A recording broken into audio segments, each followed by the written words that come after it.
Law enforcement. For law enforcement, there's more than $195 million in the budget for a 5% raise to our state police, correctional officers, Department of Correction, deputy sheriffs, and regional jail officers. This biennium budget, $195 million for law enforcement. Very much needed. Law enforcement has lost a great deal of respect and appreciation, not among people sitting in this room, but among a lot of people, young people, people out here who are breaking the law, have no consideration or respect for law enforcement whatsoever. So we felt obligated. For veterans, there's a 4-year phase-in, $40,000 income subtraction for retirees beginning at the age of 55. Now that means $10,000 a year for 4 years to get you to the $40,000.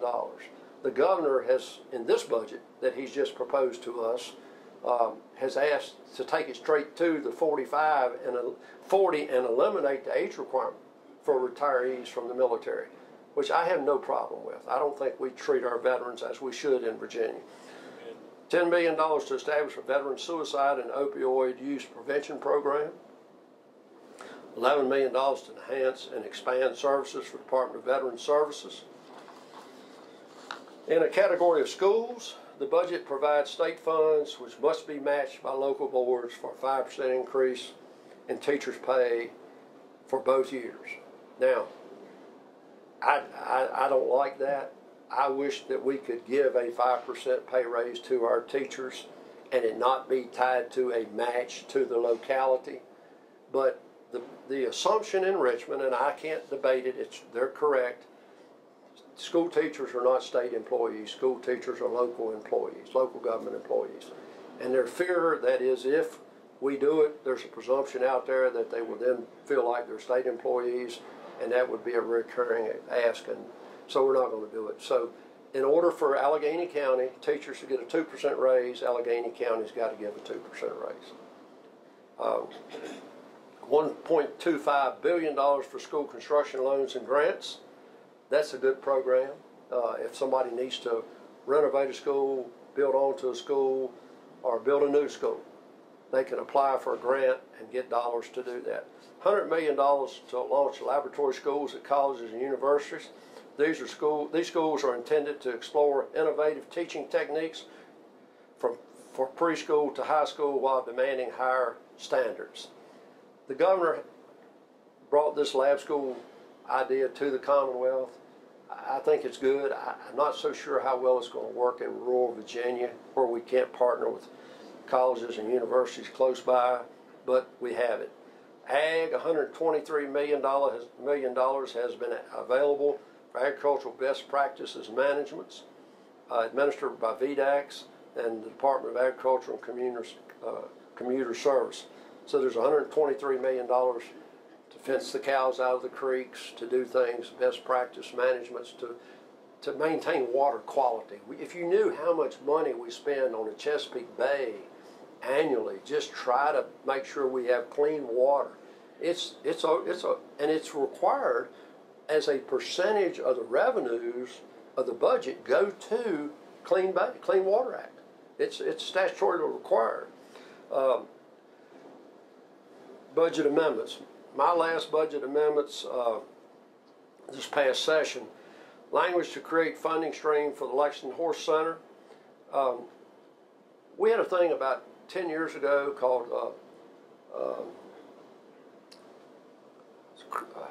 what is it called, Matt? The horse racing, the acronym for the Rosie's, the historic horse racing. It's called historic horse racing. And Rosie's falls under historic horse racing. Well, in order for, at Churchill Downs, at Colonial Downs in New Kent County, which was just acquired by Churchill Downs out of Kentucky, all their assets, for $2 billion. So for every 100 machines installed in Rosie's, 1 day of horse racing at Colonial Downs. So we're up to 27 days, which means we have 2,700 machines in Virginia at Rosie's around the Commonwealth. So when we appropriated that, it's making a lot of money to the general fund every year. So I asked that we appropriate 1/25 of 1,000th of the monies generated by Rosie's go to the Lexington Horse Center. So that's going to be somewhere in the vicinity of $600,000 to $800,000 this year. And the reason I did that was the state built the Horse Center. It's on 600 acres of real estate, and we walked away from it. And we left Rockbridge County with that responsibility and liability. Now, the people of Rockbridge County went to their hospitality inns and motels and said, the motels and the food tax, if you'll add 1%, we can then fund the Horse Center. And they fund it to about $800,000 a year right now out of the general fund in Rockbridge County. And Rockbridge County is sort of like Alleghany County. You all have 50% of this county that's national forest. They don't have that much national forest, but they don't have that much. They don't have water, the public water system across the county, and they've got very few sites for economic development. So this will generate money for them. It'll take some of the financial liability off of Rockbridge County going forward, and it'll help the Horse Center stay there. I just was with Churchill Downs. They want to build a harness track in Virginia, and I'm recruiting them to entertain a harness track at the Horse Center in Rockbridge County. We have 200 acres of property across the road from the Horse Center. When they came from Lexington, Kentucky and met with us, Bill Mudd, the CEO, when he toured the Horse Center and he learned that we have 734 stalls, he said, we have nothing like this in Kentucky. We have nothing like this. I said, I want your name on it. I want Churchill Downs on it. And I don't know. I don't know that I'll get it, but I won't if I don't ask. So I've asked. So we'll see what happens there. Also, we were successful with keeping $5 million in the budget to complete Green Hill Park out here. Green Pastures, not Green Hill, Green Pastures. I appropriated $15 million for the Roanoke Wet Lab, which is a great facility for research in Roanoke. $12.5 million for the Craig Botetourt Valley Trail. Just telling Mr. Motes that that will run from Craig County to Eagle Rock. It's the old railroad bed. It's a 26-mile corridor. It's been abandoned for years. Beautiful old bridges, different things. It runs through a pristine area of the county that's not seen. You can't get to it unless you go up and down that trail. So we're going to build amenities. We've got a committee between Craig County and Botetourt County working right now. So you can horseback ride on it, you can bicycle on it, and you can walk and hike on it. And that money's it was in the second year. It'll be in place beginning July. But VDOT owns the right of way and has for many, many years, and it's just sat vacant, not being used. I appropriated $6 million to establish a museum in Botetourt County. Let me grab a sip of something here. I'll tell you, the reason I did that, Botetourt County has a little building beside the courthouse. If you pull in the parking lot facing the old General District Court, the courthouse is to your right, there was a building there that was James Breckenridge's law office in I don't recall the exact date, but James Breckenridge traveled by horseback from Botetourt County to William and Mary and studied under George Wythe, and then rode a horse back to Botetourt County and hung his shingle outside of a little brick structure there. Now, beside it is what's called the Western Hotel, and that was a little brick building that was a hotel at one point. So the Botetourt County Historical Society, when I served on the Board of Supervisors, I gave them $5,000 a year in the budget to help heat and cool and maintain their museum. Well, the courthouse, because we now are going to have more jury trials, the courthouse in Botetourt, where Ann's husband sets court, only has one courtroom. We don't have jury deliberation rooms. We don't have the safety required in the courtroom today. So the county researched and decided it's easier to tear the courthouse down and build a new one and have two courtrooms side by side on the second floor. The clerk of court will have the first floor. But the county's also going to spend about $500,000 to move James Breckenridge's law office, and that Western Hotel around to another site. But they can't inhabit it. It has to just be observed from the outside. So the county was going to be without a museum. So knowing the Vice Chairman of Appropriations and the position we were in with revenues, I requested $6 million, and the county has to put up $500,000, and we'll build a $6.5 million museum in Botetourt County. Now the reason, Botetourt at one point reached from Botetourt County to the Mississippi River, and it encompassed Alleghany, West Virginia, Illinois, Indiana, all the way to the Mississippi River. My wife and I were in Kentucky, Louisville, and we said, let's go to one of the distilleries. We were in our motorhome coming back from west, and we went to Buffalo Trace. And when I got ready to pull out of the parking lot in my motorhome, I looked to the right, and there was a historical marker. It was green with yellow letters, or gold letters. And what caught my eye was Virginia General Assembly. So I took a picture of it, and I pulled up. She took a picture of the backside, and I've got it in my phone. I could pull it up and show you. But it said those tobacco warehouses were commissioned to be built by the Virginia General Assembly. This was in Louisville, Kentucky. And that was in Botetourt County at that time. But we don't educate our children. They know nothing about the Kanawha Canal. They know nothing about the iron ore furnaces. When we had iron ore furnaces all over this part of the world, and we floated that iron ore to Richmond, to Capital Foundry, go to Church Hill and look at the ornate balconies and all that. That iron ore came from this part of our country, this part of the world. But we don't educate our children on that. So that will be a museum, and that children from Alleghany County, Botetourt County, and the surrounding areas can go to. We can have traveling exhibits. We can have photography displays, artwork, but it'll be more of an education-based museum is what my intent is. So I'm happy to say that I was successful to get that $6 million to do that. And I also worked to pay off the debt associated with Natural Bridge State Park. That's huge. We were not going to, we don't fund, historically we have not funded our state parks' capital needs very well.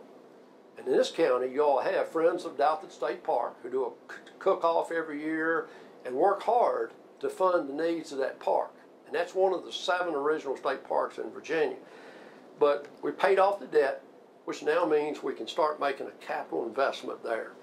I just told Mr. Moats and others standing in the back of the room, you really need to be a destination today. If you want your people to, if you want your area to grow, there's got to be a reason for people to come to the area.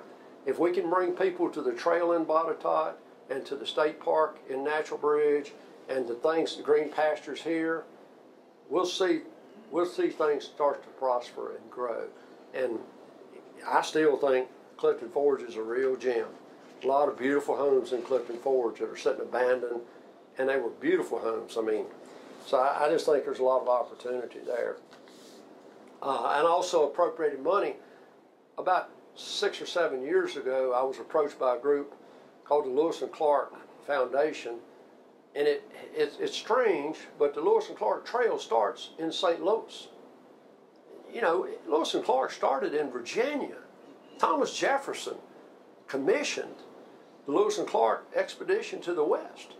But we don't, the museum is in the bottom of the arch in St. Louis. And the trail. Yes, he did.